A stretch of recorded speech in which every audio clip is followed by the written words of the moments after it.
Servus, Glück auf und herzlich willkommen zu einem weiteren FC Bayern Talk. Leute, diesmal der 27. Bundesligaspieltag, der Horn gegen den 1. FC Union Berlin.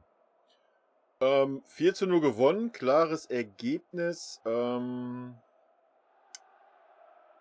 Ja, Spiel war jetzt nicht ganz so klar, wo Spiel war eigentlich schon so klar, wie ich finde. Allerdings muss man sagen, dass Union auch 3 riesengroße Torchancen hatte. Unsere Abwehr war nicht wirklich sattelfest, zumindest nicht erste Halbzeit, zweite Halbzeit war es besser. Lag aber auch daran, dass wir zweite Halbzeit einfach mehr Spielkontrolle hatten und ja, wenn man halt direkt nach der Pause dann das vierte nachlegt, ja, dann zieht man natürlich den Gegner auf den Zahn und dann ja, geht der Gegner vielleicht auch nicht mehr so in die Offensive, so wie es halt auch war. Ne? Deswegen haben wir dann auch danach, nach dem 4:0, ja, eigentlich schon ein sehr, ich will jetzt nicht sagen langweiliges Spiel gesehen, aber schon irgendwie, ne? Schon ist es schon da hingeplätschert. Wir haben dann viel Ballkontrolle gehabt, Pässe ohne Ende, haben aber relativ wenig dann noch nach vorne gemacht. Zumindest so ab der 60. gefühlt war halt gar nichts mehr. Ne? Danach, nachdem die ganzen Auswechslungen durch waren, war halt auch gar nichts mehr irgendwie groß zu sehen. Klar, haben wir Ballkontrolle gehabt, haben auch immer noch mal so ein bisschen versucht, nach vorne zu kommen und so, alles gut. Also weiß ich so, dass wir das Fußballspielen komplett eingestellt haben. Aber sind wir ehrlich, spätestens in der 47. eigentlich schon Ende der ersten Halbzeit mit dem Elfer war die Geschichte gelaufen. Ne? 3:0, ja, selbst wenn man dann diese wackelige Abwehr hat, aber wir haben natürlich noch Manu im Tor, selbst wenn wir dann noch irgendwie 2 gefangen hätten oder so. Also damit allerspätestens nach der Halbzeit und direkt nach der Halbzeit das vierte machst und ja, dann ist das Spiel gelaufen. Ne? Ja, ansonsten war es okay, denke ich. Ja, Spiel war okay von unserer Seite her.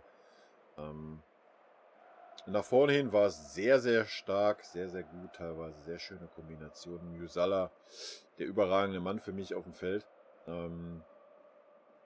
Wie ich es auch schon gesagt habe, man hat es heute gesehen, ja, wenn ihr meinen letzten Talk mal guckt, oder auch den davor, habe ich es angesprochen, dass er für mich auf der 6 verschenkt ist und das hat man heute ganz klar gesehen. Heute hat er nämlich mal auf der 10 gespielt, vielleicht noch 8,5 teilweise.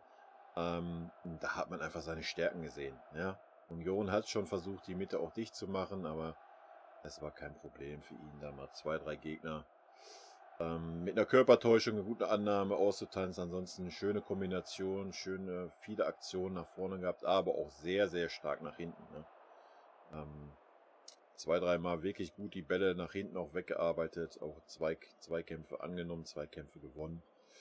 Da hätte sich Sané heute ein bisschen eine Scheibe abschneiden können, war heute wieder sehr glücklos, wie ich fand. Aber ich würde sagen, auf die Spieler gehen wir gleich mal ein bisschen drauf ein. Allgemein, ja, wie gesagt, aus meiner Sicht haben wir ein gutes Spiel gemacht. Dass es hinten ein bisschen wackelig ist mit dem Upa und Tanguy, habe ich persönlich erwartet. Tanguy hat es aber sehr gut gemacht am Anfang. Ja, hat dann zwischendrin einmal eine Hop oder Top Grätsche gemacht, die leider Hop war und nicht Top, wo der Spieler dann weg war. Ansonsten sind beide, auch Opa, teilweise schwer in die Zweikämpfe gewonnen. Aber bei Opa habe ich das schon mal versucht zu erklären, wie er so die Zweikämpfe angeht. Ist das ein bisschen was anderes. Aber Opa hat sich eigentlich danach gefangen, so, ne? Er war dann viel sicherer in den Zweikämpfen. Hat eine sehr, sehr gute Passquote gehabt. Ich habe keinen Fehlpass von ihm gesehen heute, was ja sonst mal ab und an so ein bisschen das Problem war, dass er zu viel riskiert hat im Spielaufbau oder dann mal einen Pass nach hinten ein bisschen lappisch gespielt hat oder so. Das war heute gut. Wie gesagt, auch er hatte am Anfang so 1, 2 Wackler in so einem Zweikampf. Aber ansonsten bei dieser einen Chance von Union, wo die Flanke kommt, wo dann der Kopfball ein paar Zentimeter neben den Pfosten geht, kann es natürlich nicht sein, dass Sané da in den Kopfball gehen muss. Ja? Da hätte Stanisic sein müssen, der nicht da war, wo er hingehört. Ich meine, Sané ist schon defensiv stark geworden, aber dass er dann im eigenen 5-Meter-Raum in ein Kopfballduell gehen muss als Defensiver, ja, das kann dann einfach nicht klappen. Ja, der Innenverteidiger war bei dem anderen Spieler Also von der Position her war das schon richtig, aber da hätte natürlich der defensive Spieler sein müssen, der Stanisic war. Ansonsten auf dem Papier haben wir mit einer Viererkette gespielt. Im Endeffekt ruhig. Haben wir mit einer Dreierkette gespielt. Ich weiß nicht, was der Stanisic gespielt hat. Irgendwie rechts außen oder was. Oder sollte er spielen? Weiß ich nicht. Hat mir gar nicht gefallen. Ja, ich denke aber allgemein gibt es im Spiel gar nicht mehr groß was zu sagen. Wir haben verdient gewonnen, meiner Meinung nach. Klar, wir haben das Spielglück heute gehabt. Ja. Wir waren heute super effektiv, was wir die letzten Spiele gar nicht waren. Und haben heute auch mal das Spielglück gehabt und sind mal nicht in Rückstand geraten. Ja, was ja sonst oft der Fall war. Das Problem war, dass wir hinterherrennen mussten. Hätte heute auch passieren können, ja, deswegen sage ich, da haben wir ein bisschen das Spielglück gehabt, was Union nicht hatte. Ja, und dann kommt halt so ein Ergebnis zustande. Aber ich würde sagen, wir schmeißen jetzt mal kurzerhand einen Blick in die Statistiken, die wahrscheinlich relativ eindeutig aussehen werden. Ja, und dann gehen wir mal gleich noch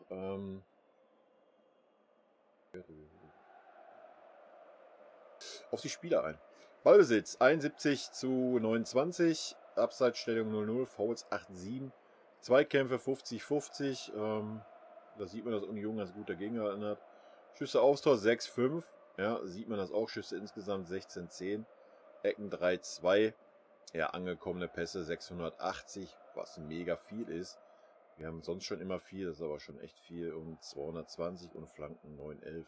Wenn man jetzt nur so die wichtigen Werte nimmt, Zweikämpfe ausgeglichen, Schüsse aufs Tor ausgeglichen, Flanken ausgeglichen. Klar, Spielanteile ganz klar auf unserer Seite, da müssen wir nicht drum herum reden, aber selbst 3-2 Ecken ist noch ausgeglichen. Schüsse insgesamt mit 16:10, ja, sind wir ein bisschen im Vorteil.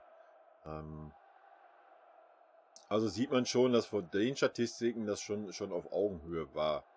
Aber von den Spiel- und Spielanteilen war es natürlich absolut nicht auf Augenhöhe. Ja. Union hat das gemacht, was sie können, was sie immer machen, auch gegen uns. Den Ball lang, nach außen, versuchen reinzuflanken. Irgendeiner, der da ist, versucht das Ding zu verwerten. Ja, Schüsse insgesamt. Levi 3, Nianzou 1, Coman 1, Torschussvorlagen, Hernandez 1, Kimmich 1, Musiala 1. Gewonnene Zweikämpfe, Upa 8, Musiala 6, Müller 6. Ui, Müller überrascht mich ein bisschen. Upa habe ich gesagt. Musiala habe ich auch gesagt. Müller überrascht mich tatsächlich ein bisschen. Müller war für mich erste Halbzeit so gut wie gar nicht präsent. Ballkontakte 116 Upa, 113 Hernandez, 106 Stanisic. Von den 106 war Stanisic, war auch alles nur quer und nach hinten. Oder irgendwelche halbhohen Flanken, die nicht ankamen. Nianzou, gefoult worden, das sieht uns nicht wirklich. Ne? Damit sind wir durch die Statistik einmal mal kurz drüber geflogen. Ja, gehen wir auf die Spieler kurz ein, würde ich sagen. Ansonsten gibt es zu dem Spiel eigentlich nicht viel zu sagen. Ne? Banner, jetzt habe ich natürlich verkehrt geklickt. Ich habe es nicht mehr ganz so präsent wie sonst. Also wenn ich irgendwas Wichtiges vergesse, schreibt es mir gerne rein. Später dran heute. Neuer war, ja gut, wenn er den einen Ball hat er super gehalten aus 5 Metern. Wie schnell er da unten war super. Ansonsten auch sehr sicher. Wieder viele Bälle abgelaufen. Einmal hat er so einen kleinen Wackler drin gehabt, wo hätte Union ein Tor machen müssen, meines Erachtens nach. Von daher will ich den Neuer heute auf eine 3. Er hat einmal gut gehalten, einmal hat er sich den kleinen Aussetzer da geleistet, ansonsten war ja Neuer, ne? Die Bälle gut abgefangen, Flanken runtergefügt, alles gut. Stanisic. Ja, Leute. Wenn ich human bin, will ich eine 4 geben. Wenn ich es nach meiner Sicht bewerten würde, ist es mangelhaft, ist eine 5. Ja, tut mir irgendwo ein bisschen leid für ihn, aber ich fand auch schon vorher, habe ich auch in den Talks gesagt, wenn ihr euch daran erinnert, oder wenn ihr die noch nicht gesehen habt, guckt mal rein. Selbst die paar Spiele, wo er gemacht hatte in der Hinrunde, er hat immer eine gute Halbzeit meistens gehabt, oder gute 30, 40 Minuten, und danach ist er komplett abgefallen. Ne? Also da wurde er mir auch zu schnell dann hochgelobt und dann kroatischer Nationalspieler geworden, hast du nicht gesehen. Sehe ich persönlich jetzt nicht. Klar, jetzt ist es schwierig, wenn du so lange nicht gespielt hast, ihn jetzt da irgendwie zu beurteilen. Dann noch heute die Position, die er gespielt hat, ich bin mir nicht sicher. rechter Verteidiger war das auf jeden Fall nicht, weil ein Sané war defensiver wie ein Stanisic. Ja. Stanisic war rechts außen vorne gestanden und Sané war immer 10, 20 Meter hinter ihm. Zumindest erste Halbzeit hat mich komplett verwirrt. Vor allen Dingen, weil dann auch nichts passiert ist. Er stand dann halt einfach da rum. Er war gar nicht im Spiel inbegriffen irgendwie. Und wenn er den Ball dann mal gekriegt hat, ist er nicht bis zur Außenlinie gegangen und hat mal versucht zu flanken. Nein, er hat den Ball einfach wieder zurückgespielt. Also er war erste Halbzeit kompletter Ausfall. Es war absolut als Anspielstation nichts. Komplett verschenkt auf dem Feld einfach. Ja, weil wir haben mit Dreierkette gespielt. Er stand vorne rechts rum und hat rumgepimmelt, so ungefähr. So kam es mir vor. Ist ein bisschen spitz gesagt. Klar war er mal präsent und so weiter, hat man einen Ball gespielt, ja. Aber jetzt nichts irgendwie Auffälliges. Immer nur Rück- oder Querpass. Hat auch nicht so gut harmoniert mit dem Sané. Weiß ich auch nicht. Aber Sané war auch nicht gut. Die Seite zur Seite war nicht gut. Aber in der ersten Halbzeit, ja, man hat auf jeden Fall einen Spieler auf dem Platz verschenkt, meines Erachtens nach. Ja, dass man ihm mal eine Chance gibt, verstehe ich schon. Gerade im Hinblick, ja, wen haben wir sonst, ne? Wir haben noch einen Saar, der irgendwie auch nicht warm wird bei uns und ja, keine Ahnung. Ich meine, wir haben 4-0 gewonnen, von daher gibt es nicht viel zu meckern, ne? Aber weiß ich nicht. War für mich eine 5. Tanguy,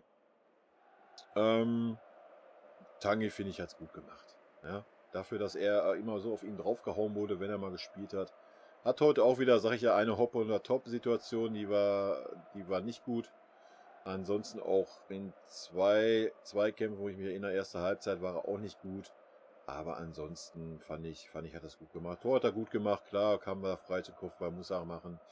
Aber ansonsten war er auch ein bisschen sicherer. Ne? Umso länger das Spiel ging, fand ich, war er ein bisschen sicherer. Wobei man dann auch sagen muss, dass Union da oder nicht mehr viel nach vorne gemacht hat. Großartig. Ja, würde ich heute einfach mal bei einer 3- einsortieren. Upage dasselbe, ja, die waren für mich ungefähr auf einem Level, wo man sieht, Upa hat noch ein paar mehr Zweikämpfe gewonnen. Ja, gebe Upa eine 3, wie ich schon vorhin sagte, Upa auch am Anfang ein paar Wackler drin gehabt, aber Passspiel heute super, super stark von ihm. Klar, jetzt nicht super nach vorne irgendwie das Spiel aufgebaut oder so, ne? Hat das mehr den Kimmich überlassen,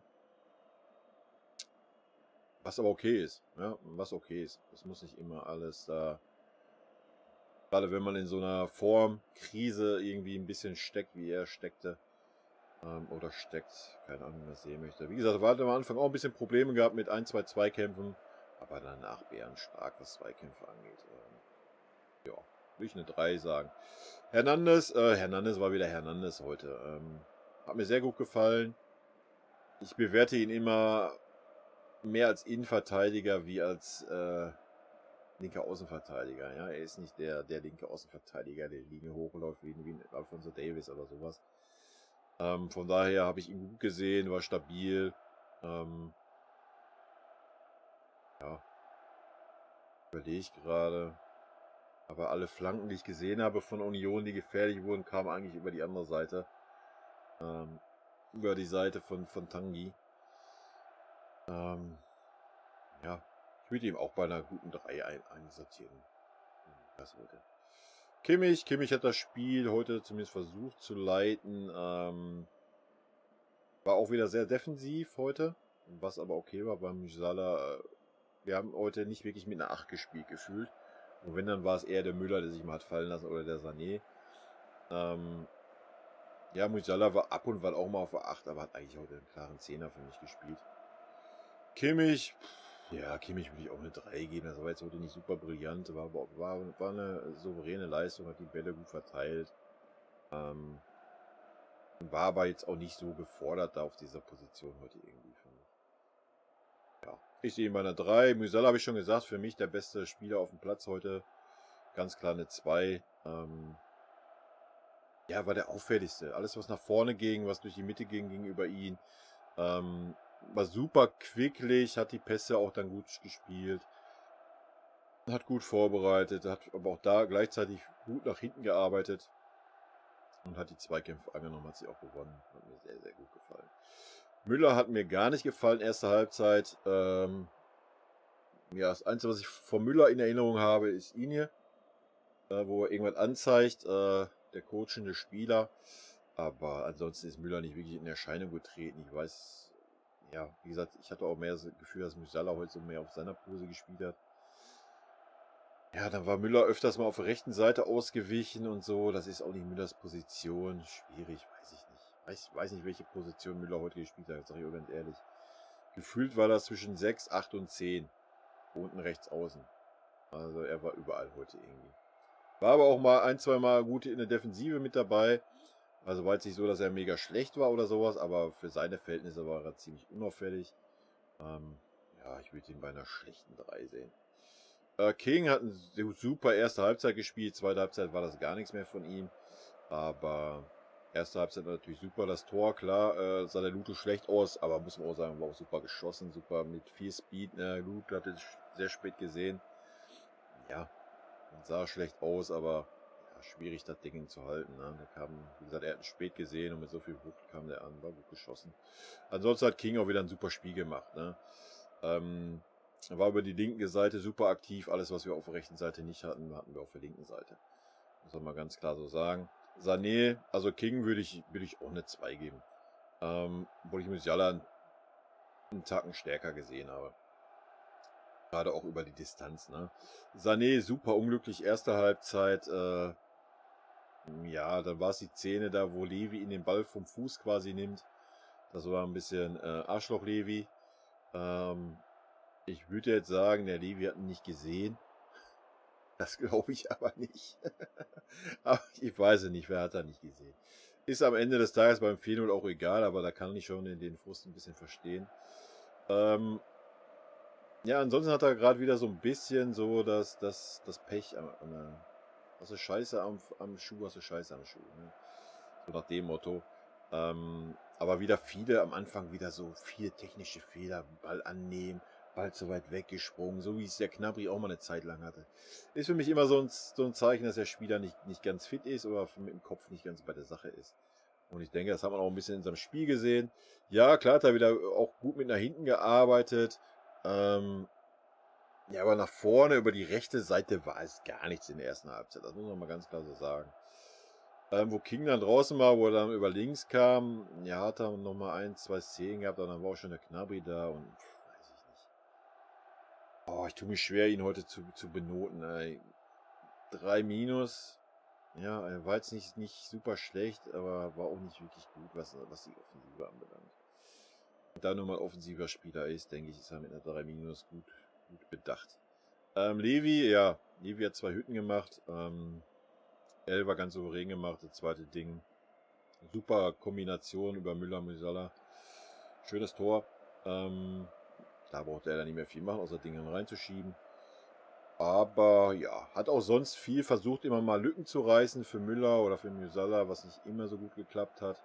Aber war auch sonst wieder sehr beweglich. Wie gesagt, das Ding in Sané da vom Fuß zu nehmen, das war ein bisschen Arschlochaktion. Aber ich würde Levi heute auch bei einer 2 sehen. Sabitzer für Musiala in der 62. Weiß ich nicht. Habe ich nicht verstanden, den Wechsel, sage ich ganz ehrlich. Ja, das Spiel war gelaufen, dann kann man, ja, keine Ahnung, bitte Marcel Sabitzer 28 Minuten Spielzeit geben, wenn jetzt in der Spielpause ist. Habe ich wieder nicht ganz verstanden. Das Spiel davor lässt er mit der kompletten Mannschaft durchspielen. Da wird gar nicht gewechselt, obwohl es nur 1-1 steht, um da nochmal irgendwie einen Frischen reinzubringen, wo man nochmal was reißen kann. Da wird gar nichts gemacht. Jetzt beim 14-0 muss man Marcel Sabitzer 28 Minuten Spielzeit geben, obwohl Musiala eine überragende Leistung gemacht hat. Warum kann man den Jungen nicht die 90 Minuten gönnen? Ne? Hätten ihm auch gut getan. Habe ich nicht ganz verstanden, aber gut, ist halt so. Schuppo für Müller, ja, kannst du machen, ja, 15 Minuten Raum. Keine Ahnung, um Müller ein bisschen Pause zu gönnen oder was, ja. Tolisso für Kimmich, ja, kannst du machen bei dem Spielstand. Kannst du Kimmich immer ein paar Minuten eher runternehmen. Hättest auch schon noch eher runternehmen können. Gnabry für Coman in der 68. Ja, kannst du natürlich auch machen, klar. Kannst du Kimmich mal ein bisschen schon. Alles gut. Und gibt es sehr schon mal ein paar Spielminuten. Was ich mir viel eher gewünscht hätte, wäre Marc Rocker. Für Sané war dann 75.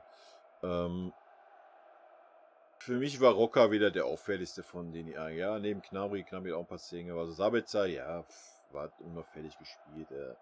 Schuppo habe ich ein, zwei Mal wieder rumirren sehen, war gar nicht im Spiel, irgendwie war wieder, ja, einmal außen da, war wieder mit Kopf durch die Wand und so.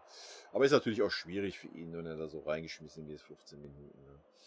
Tolisso, ja, Tolisso hast du gesehen, er war mal wieder auf dem Platz, hat auch mal hat noch einen Torschuss gehabt, hat jetzt gar nicht so einen schlechten Eindruck gemacht. Gnabry, ja, Gnabry war halt alles Durchschnitt, würde ich sagen. Aber es kam halt auch, ist ein undankbares Spiel 4-0 und es war eigentlich nur noch Rumeiern angesagt. Es war kein richtiger Zug mehr im Spiel und so weiter. Rocker hat mir wieder sehr gut gefallen. Ich finde es super schade, dass der Spieler so hinten ansteht und dass man ihn so, ja, am Ende des Tages mit Füßen tritt. Ich habe es auch schon im letzten Video gesagt.